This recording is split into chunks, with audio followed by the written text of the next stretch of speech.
School যাওয়ার সময় রিক্সাতে প্রথমে মাম্মাকে খুব বিরক্ত করছিলাম। তারপর যখন ফোন বার করে ভিডিও করতে গেলাম, ও কিছুতেই মুখ দেখাতে চাইছিল না, আমার কোলে শুয়ে মুখ লুকিয়ে ফেলেছিল।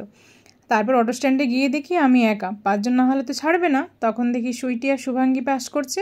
তারপর ওদের রিক্সাতেই পুরোটা গিয়েছিলাম। নেবে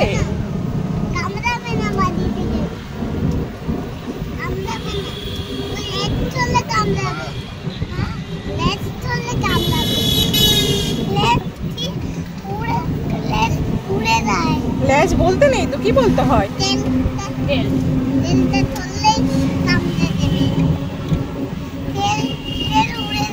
তেল উড়ে যাবে।